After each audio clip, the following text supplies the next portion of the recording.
Center Southwest 635, IF4 to Denver. Southwest 637, correction 635, Minneapolis Center, clear to Denver Airport, Cattle 3 departure, radar vectors well blocked and as filed. Maintain 5,000, expect flight level 380, 1 minutes after departure. Departure frequency 133.4, squawk 3067. Monitor complete, Andrew. LH, thanks. Alright. Let me get off that. Wow, that got busy quick. And you can see like how quickly it goes from like, you know, copacetic and it's like, oh yeah, this is fine, everything's fine here, and then it's just a big giant fire. And then you're still saying everything is fine. So that's how that works. Anyways, I appreciate the gifted subs. We had a whole bunch of those. Thanks a lot. I'm sorry I had to mute the notifications there just so I could focus on the traffic there for a bit. But I appreciate that too. We've had a bunch of bits here too, so thanks a lot for that. Once approved. Alex, you want to move to a different channel here? I'll jump onto this one.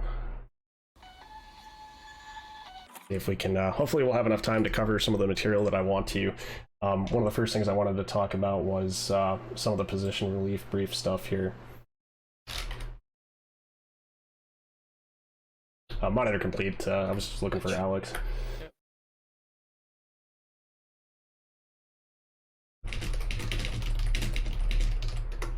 And sorry, that killed about 15 more minutes than I wanted to, and I kind of suspected, and I'm like, you know what, there's probably a chance this is going to happen. But that's okay. You know, traffic's a good thing, so.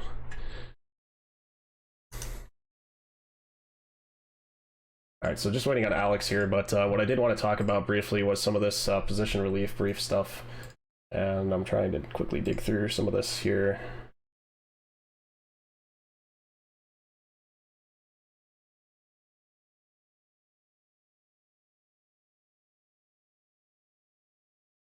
Okay, can you give me check on Air Canada 443 just east of us all? Oh, sorry. Thank you.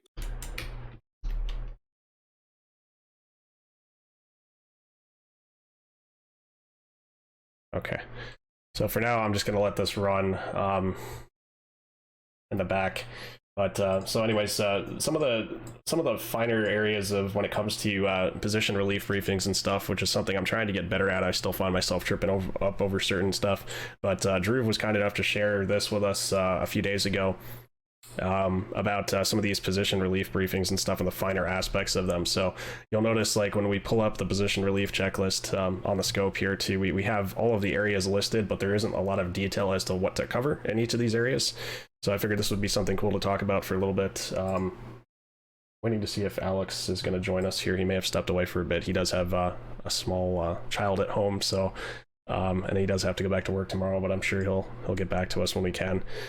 So anyways, just talking briefly about some of this stuff here, the Appendix 6 sector position. Let's just do the low altitude one here for now. They're pretty much pretty similar, the high altitude and low altitude ones, minus you know, just some traffic related information and stuff.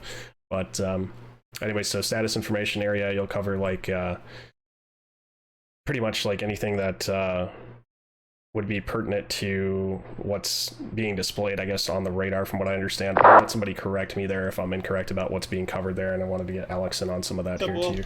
So. What's happening? You hear me well? Yeah, what's going on?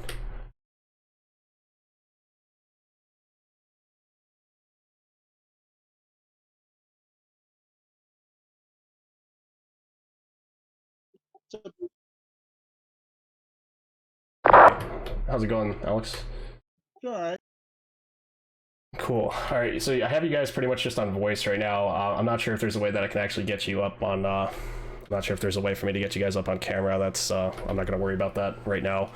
So what I wanted to start kind of talking about tonight with you guys, so first of all, we'll do a brief introduction. So, Will, I'm glad you were able to join us tonight. Will Lewis is with us, Cleared Approach on Twitch. He also streams. How's it going, Will? Will's forward center controller in Reality CPC. And also with us is Alexander Zayas from Duluth CPC in northern Minnesota. And so both of these guys are going to be joining us tonight for some conversation about, well, I guess we'll start here with the position relief briefings. So I kind of wanted to just cover with you guys, like kind of talking about these position relief briefings, like what's important, what do you guys typically cover with what's the differences between en route and approach control. I guess we can start with Will on this since we kind of just did a position relief brief here with Lance. But I kind of wanted to just maybe have you run through the finer points of what to go through there and how to organize it. For the most part, it's just basically making sure that we cover all of the information of what everybody's doing for the most part. You can reference the material in the .65, and every SOP is going to essentially follow that. The information you can find in the SOP is in Appendix A. It's titled Standard Operating Practice for Transfer of Position Responsibility. And it comes up with a checklist. And then every facility's own SOP is going to then essentially have their own checklist that will be in association with the .65 as far as items to brief on. Ours is going to be somewhat similar to what we have. Essentially, ours that we run through is we have about 8 items. First, we do our traffic management, and that's basically we're just discussing what is already posted on our boards. And then we have traffic management that is not posted on any of our boards. That's just been verbally coordinated. We have any active special use airspace, whether that's a MOA, ACA, restricted airspace, etc., and or any special flights. We discuss weather, which will be any both precipitation and or ride conditions, tops, ceilings, anything that's pertinent to weather whatsoever. Lastly, we'll talk about sector configuration, and then finally we'll wrap up with the traffic, and we'll discuss each aircraft of which we're communicating with. Okay, very good. So basically, so the SIA would be that'd be like what you're talking about, the first part to cover. So stuff that's like would be like on your information display system or whatever you use to coordinate with the other controllers, whatever system you guys have, and route.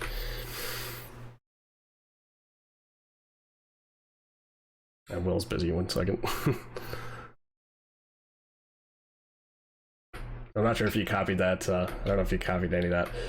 I'm sorry. I apologize. I had that's okay. A 4-year-old come up here right in the middle of that. Ask one more time for me, please. Yeah, no. So I was just gonna say, like, so your first part, like the status information area, that would be like information that you'd have on like IDS, or you said like anything that would be coordinated verbally or non-verbally. Is that what you were saying, or like stuff that's posted? So the SIA status information area is just basically anywhere where information is posted for us to reference. It could be a couple of different places.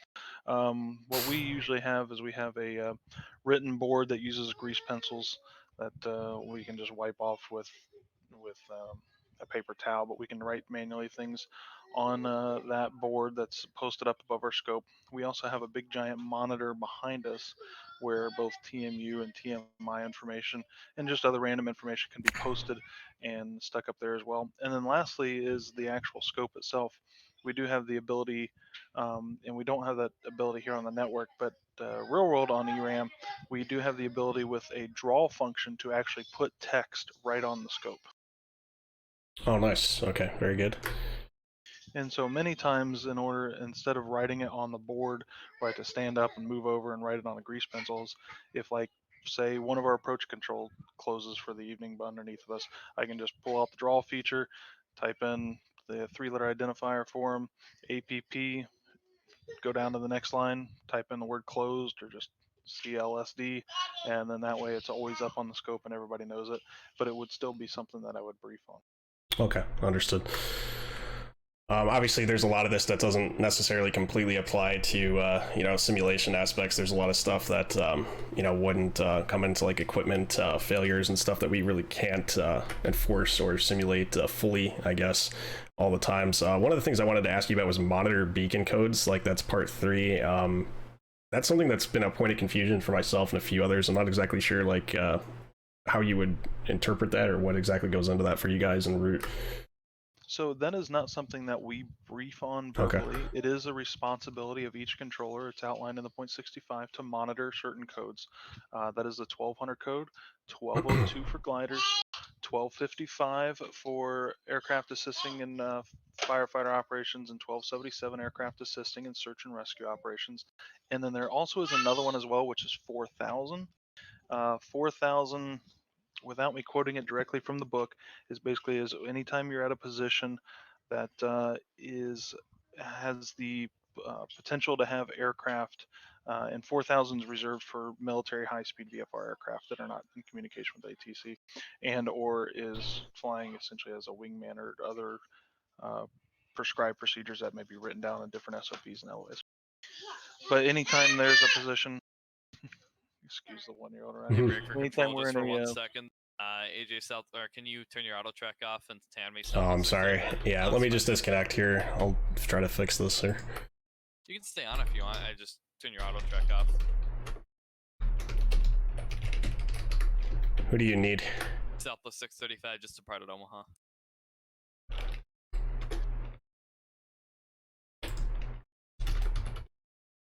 Oh boy. Of course, you may have to have him disconnect and come back up too. I can't. I can't switch it. It's not showing me. Should be off now. Okay, sorry for the interruption there, guys. Okay, that's good to know though. So yeah, because I wasn't exactly sure about that whole monitor beacon code stuff. What was important there and whatnot. So that's good to know. That's good information. So that's those are the codes we have to use, and Larry was able to provide me the time to actually look it up. So code 4000 actually says any position of operation which contains or is immediately adjacent to restricted areas, warning areas, VR routes, or other categories where code 4000 can be, where code 4000 must can be assigned must monitor code 4000 and other code in lieu of 4000. And so for my examples, we have a couple IR routes, and we also have a military airspace, a MOA and ACA, that whenever there's more than one aircraft, if the second aircraft or the wing has not been assigned a beacon code, they're required to squawk 4000. And because all of our sectors are either that sector that contains that airspace and or adjacent to it, all of our sectors that we have there must monitor 4000 as well.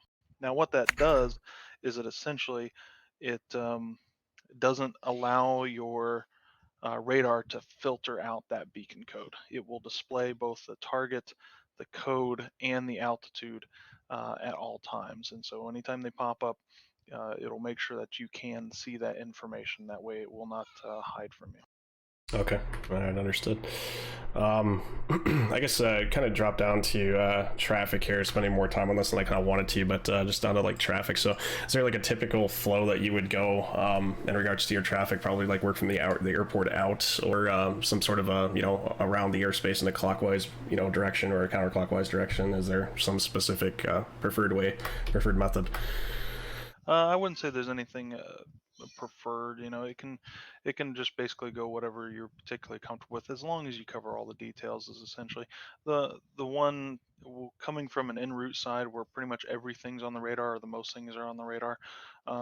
Typically, what see is one of the things a lot of us will say is just nobody cleared in or out, and we always think of that term just so it kind of cues us, hey, do we need to discuss somebody? And it's actually fairly common for a lot of controllers that they get that phrase built up in their head, and they just get used to saying it so much that actually they'll say, nobody cleared it out. Oh, wait a minute, actually I do have this one.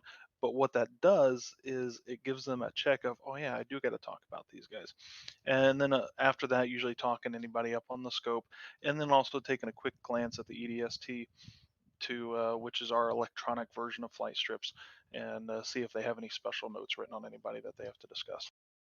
Okay, all right, very good. Alex, I'm sorry to leave you out of the conversation here too. I'm sure this works a little bit differently for you guys down at the approach level. I don't know what exactly do you guys go through then for approach? What's different compared to what we're looking at here in the appendix?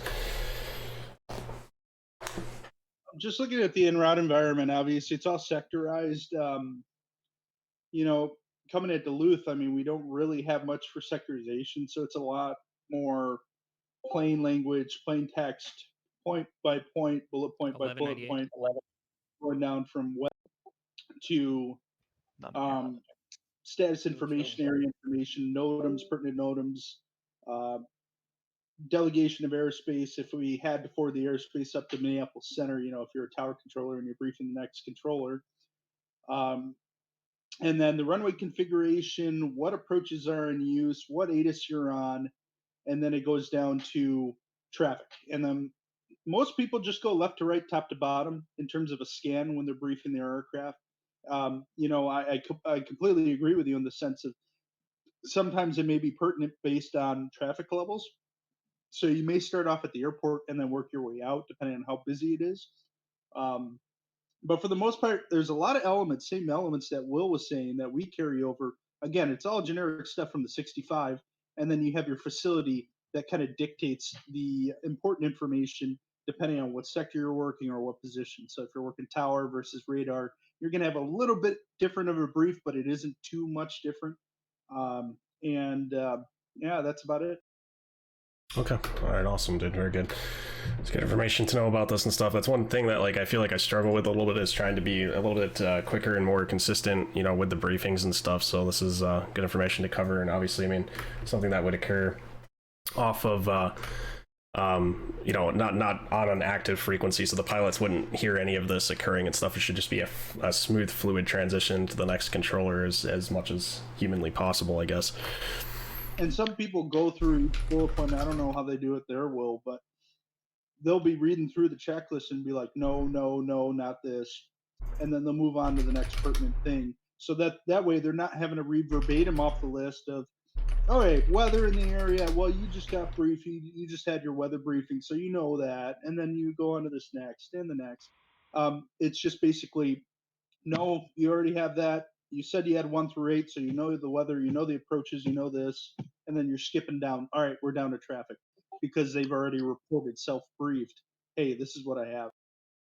Yeah, I think last night I was working a midnight shift and I was actually fairly busy right at the beginning. But when my relief came in, it just happened to be at a time right when I was only talking to one airplane.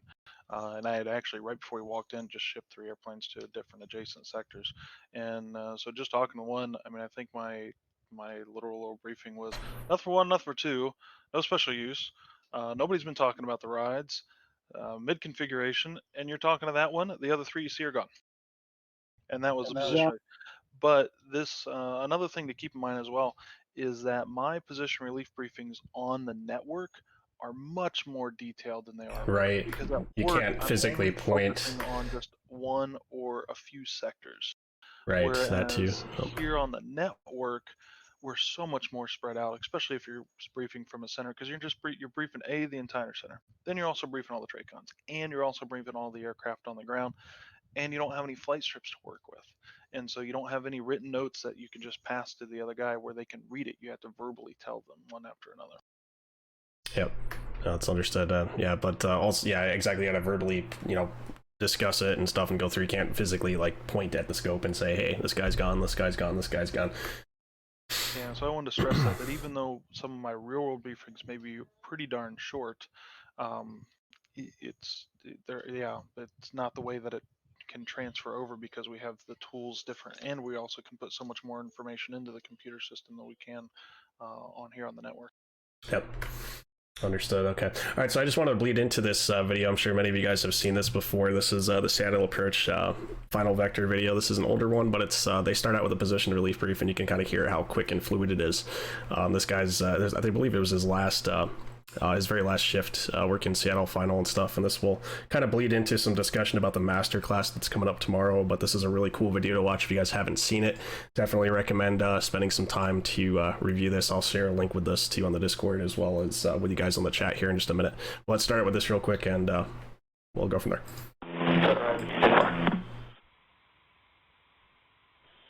Okay, sir. Final south. If they're getting visuals, it's not until down in here, so I've just been doing straight in ILS, and plane to plane has not worked anytime I've tried to do it. So I've just been straight in ILS, and 170's losing about a mile, but I'm sure the tower can see them by then if you needed it, except for wake turbines to be careful, because plane to plane's kind of tough. No other special activities. Traffic, gone. Cost wake turbines 170 Soto. Cost wake turbines 170 Soto. Rise 9 turn lifting 190 turn 16 center final. Okay, 190, Jonah 16 center final. All right, 6 only and 190 on the speed. Back to 170 there. You heard the turn on, no clear. And that's all she was. All right, then. 11274 is 3 miles from Magnum. Cross Magnum 4000 or both at Alice 16 center approach 170 knots. Still Soto.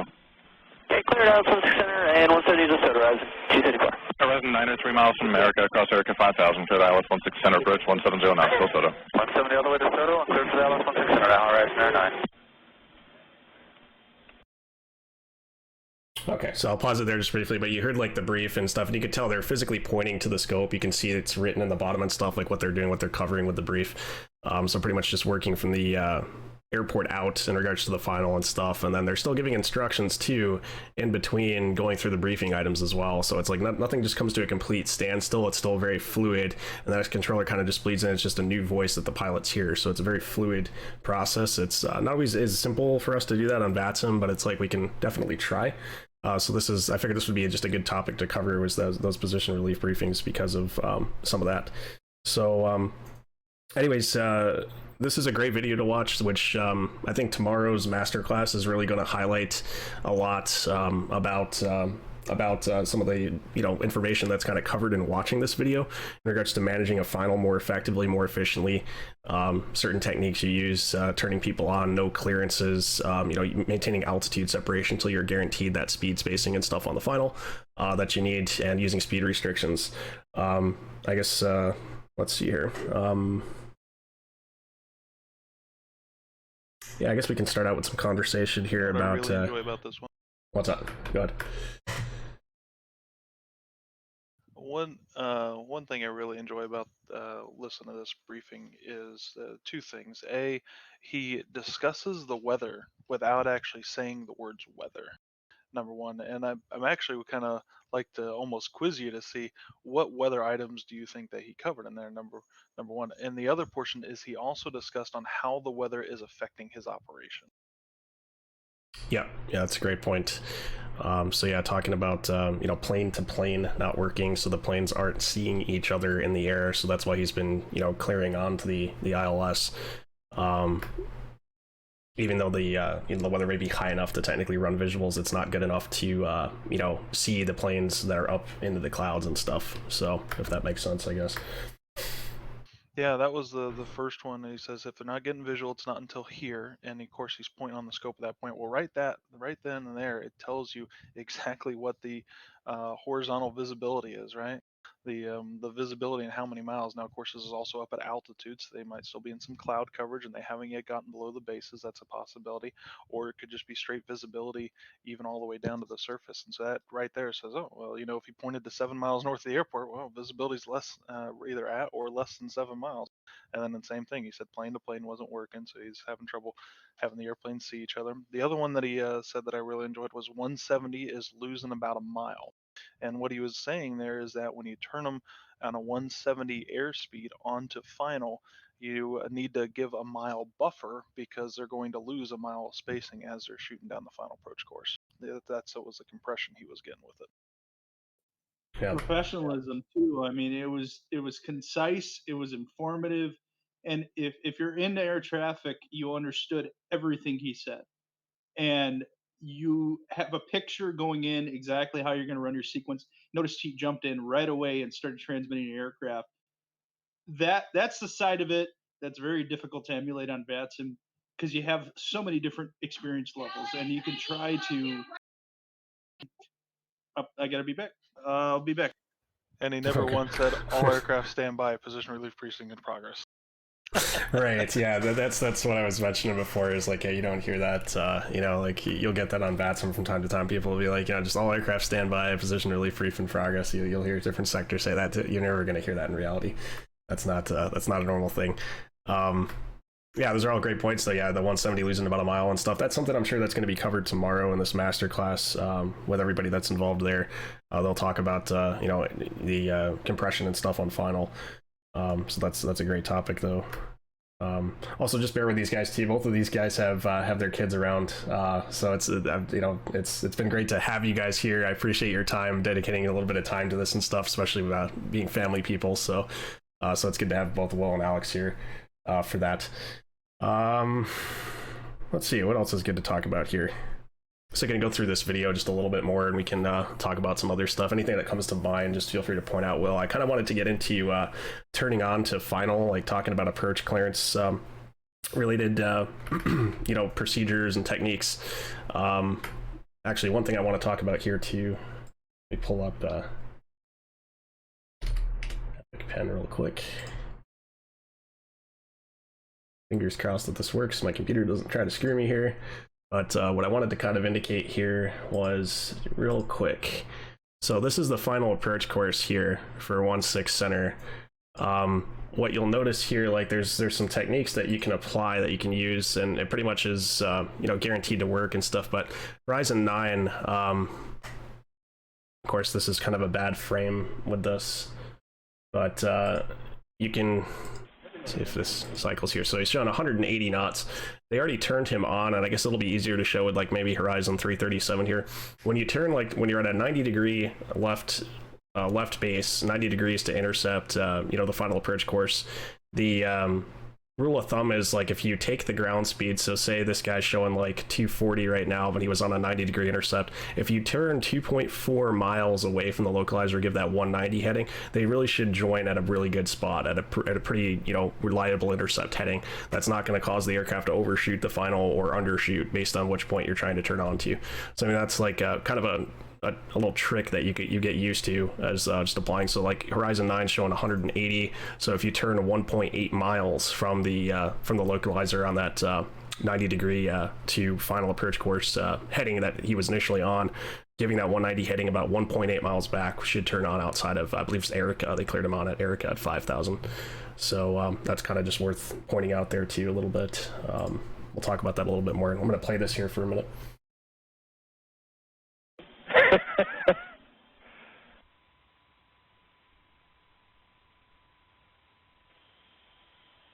Horizon 337, reduce speed to 170. 170, Horizon 337.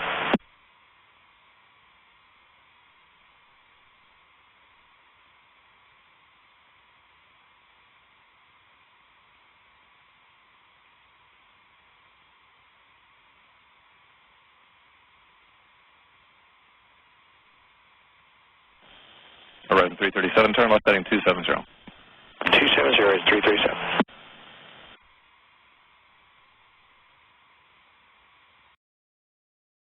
Another point I wanted to bring up here too. So Horizon 337, you give him the 270 heading, which is pretty much pointing right at the company traffic on the final. And some people might be hesitant to do that. You'll find VATSIM controllers like, why would you do that? You're turning right at him. The thing is though, you got to realize that you know, within the next couple of minutes, this guy's going to be not where, you know, you're pointing your next aircraft on the downwind at. So, you know, pointing right at the aircraft, he'll never catch him. He's never going to catch him and stuff, and he's slowed him to the same speed. So eventually their speeds are going to match here too once they turn on. So turning right at your aircraft on the final will save you a few miles instead of waiting until he's passed. You know, a lot of controllers on VATSIM will do that. They'll wait until the aircraft is, you know, past the aircraft that's turning on the final, and it's like you've missed a gap there, you know, which is not good, especially, you know, if you're trying to run a pretty compressed final. So, worth talking about.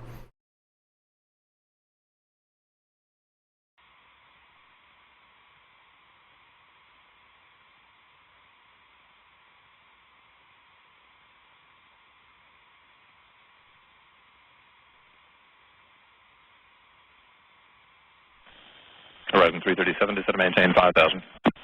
5,000, Horizon 337. Scott 1739, contact tower on 119.9er. Yeah, that was 1739. Good night, sir.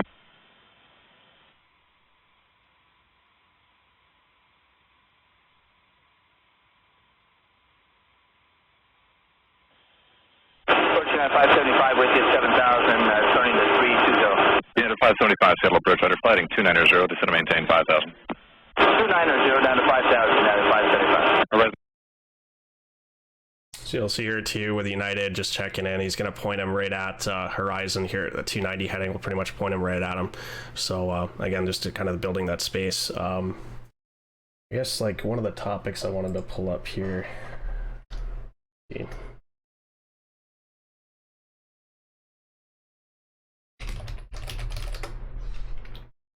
You come back, Alex?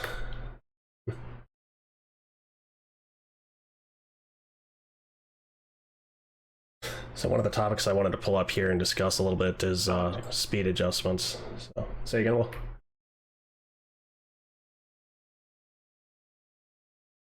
So one of the topics I wanted to talk about here was kind of speed adjustments and whatnot.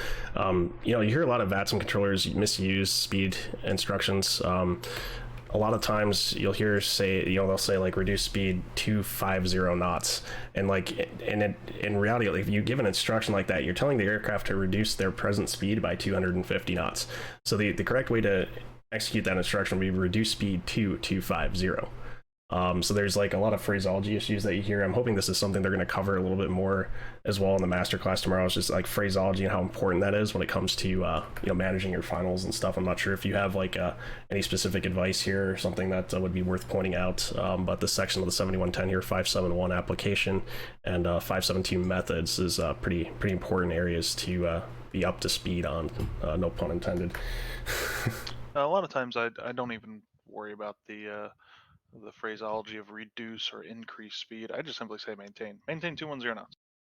It's right. Yeah, and that is a perfectly like fine way to make a speed adjustment here. So like down in methods, you can see that maintain blank knots. That'll work just fine.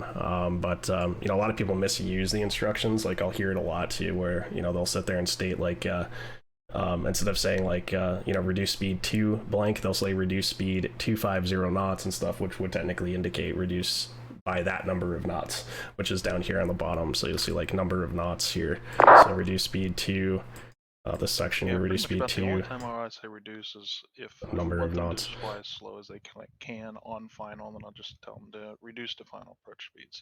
And I'm saying that because I don't have anything specific. It's just I want them to fly whatever the slowest that they are capable of there while they're on the approach, which I'm expecting to be VREF plus 10 or VREF plus 15, somewhere in that area.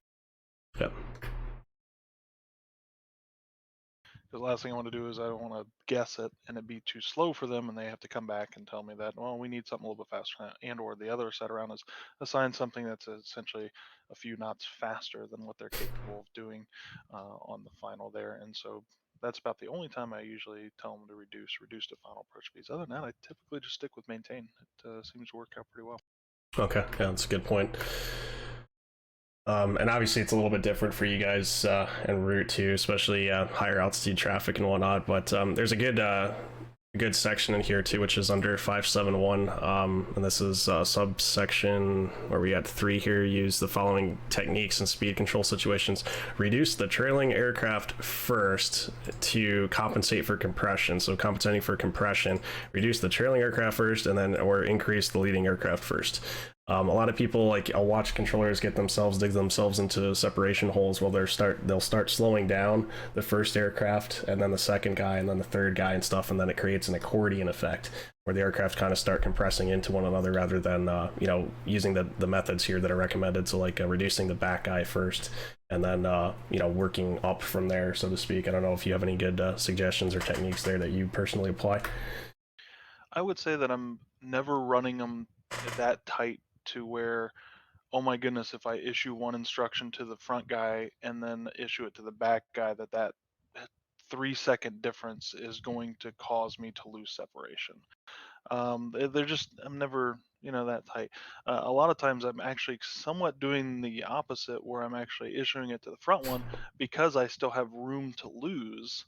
And if I have 7, 8, 9 miles and I can let the back guy catch up a little bit, I'll go ahead and I need to slow the first guy, but then I'll go ahead and pull the back one after he starts to gain that compression a little bit, but to where I want him to gain that compression.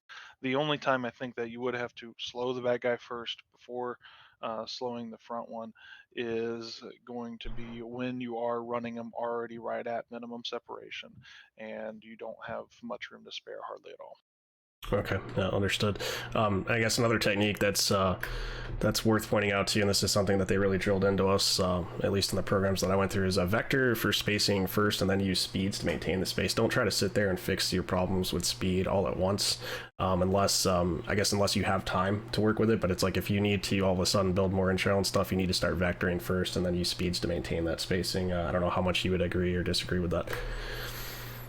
Yeah, no, I would almost completely agree with that. You can use speeds to gain some separation, of course, but it's your vectors are really where it's going to make it happen. It's going to make it happen quick, and it's going to make it happen to where you don't have to sit there and watch it for the next 20, 30 minutes when I'm speaking from an en route environment. So essentially, the arrival that I'm pretty much more familiar with than any other is the Victory arrival going into DFW from the northwest corner post. The one interesting thing about the northwest corner post, and this probably also happens on most airports in the country, is with the jet stream going from the west to the east, these guys have massive tailwinds, and they lose that tailwind as they descend into the airport, which creates a lot more compression than on coming from one of the arrivals from the east heading to the west into DFW. And with that, we essentially, in order for us to gain at least 5 miles going into the Tracon, we need to start with 10. That's just a roundabout number, but essentially we're going to lose 5 miles on their descent into DFW. And so if we're not that busy and we only need to just sequence 2, maybe 3 airplanes, you can get it done by speed. If they come in side by side and you tell somebody 7.9 or greater, and you give the next guy behind them don't exceed 7.6, and then when they transition 310 or greater until Victory, and tell the other guy not to exceed 270, and then everybody normal speed of Victory, then essentially you'll get the job done and it will work out. But it takes that entire arrival from the time they hit the transition all the way until they get to the talking to the Tracon in order for that process to pan out. If you decide to use a vector, that process will be done in about a minute to 3 minutes. You guys have it harder to know, of course, and this is something that, well, I mean, I guess it does sort of apply to VATSIM, especially, as long as people are using the real-world window loft data and stuff, but you've got it rough here for sure. Just immediately, the first thing that comes to mind looking at you guys, anybody that's coming from the west, you're going to be fighting that tailwind, and that's going to definitely impact your ability to deliver, solid spacing. I would imagine it's a little bit easier when you're turning into a headwind than it is dealing with a tailwind that they're coming out of. What's also really cool about this arrival, now that I see that you have it pulled up on the stream, is the claw and eye-bake transitions. This is the only arrival, this particular area that works this arrival is the only corner post that receives 2 streams of traffic from 2 different high controllers. Essentially, the high altitude sectors is the ones that are going to be doing the sequencing. They're the ones that are setting up the sequence, and it's going to be followed all the way down. The low controllers there basically just reduce the workload from the high controller by taking the airplanes off their hands, and of course doing all the VFR traffic calls and anybody that's down low altitude. And fitting in just the occasional airplane that is departing from an airport that's close by.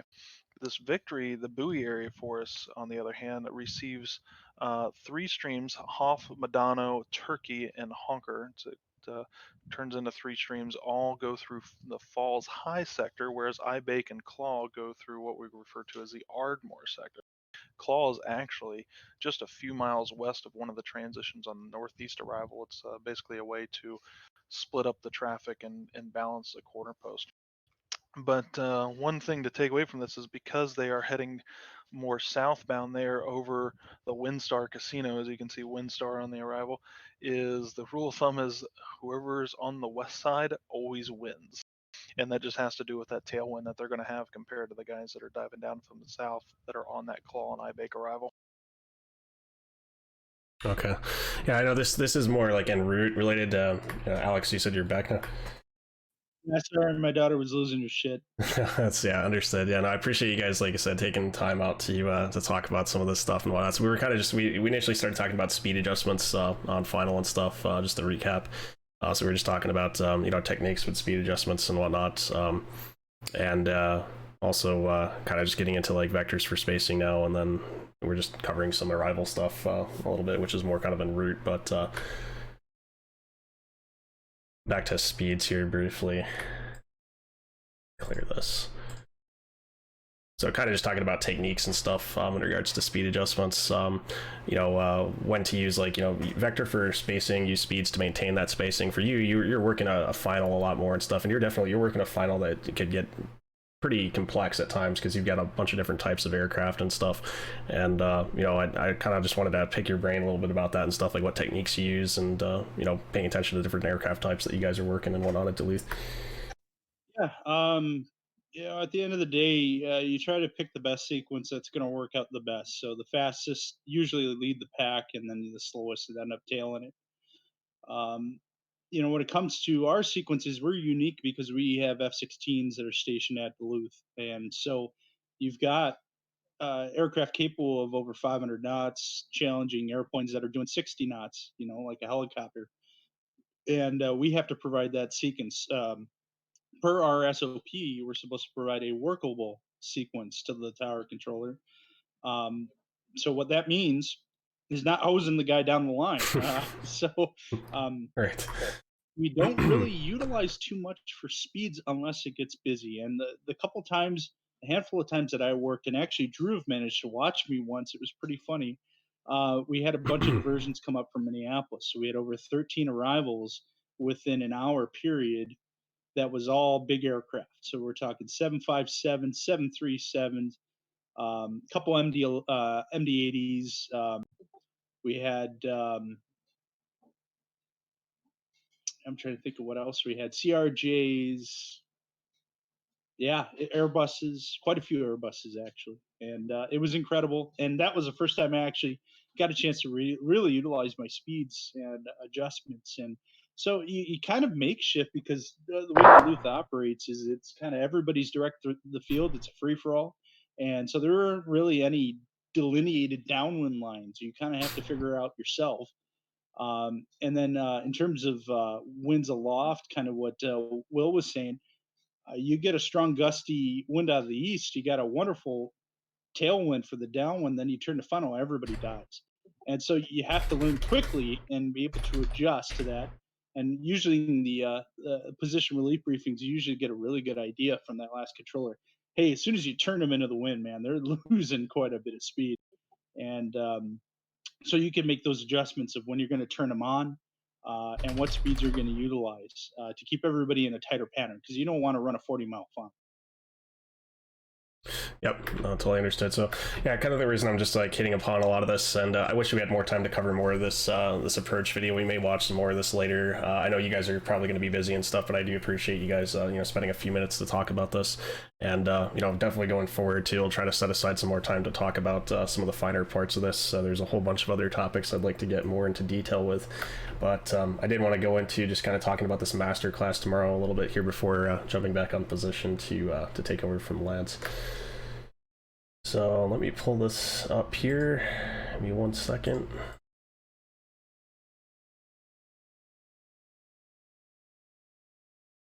So you guys obviously have been asking about. Talk to you in a separate channel. All right, thanks again, guys. I appreciate your time. Thank you. Anytime, AJ. Thanks for having me. Yep. All right, so tomorrow's masterclass, maximizing airport arrival capacities at 19Z, so that'll be 3 o'clock East, 2 o'clock Central, so I'll be streaming that here with these guys. So Chris Bright, Drew, Chris Bright's an Atlanta controller, Drew is at Minneapolis, Ryan's at Miami, Shane is, he was at Burbank and is now going to O'Hare.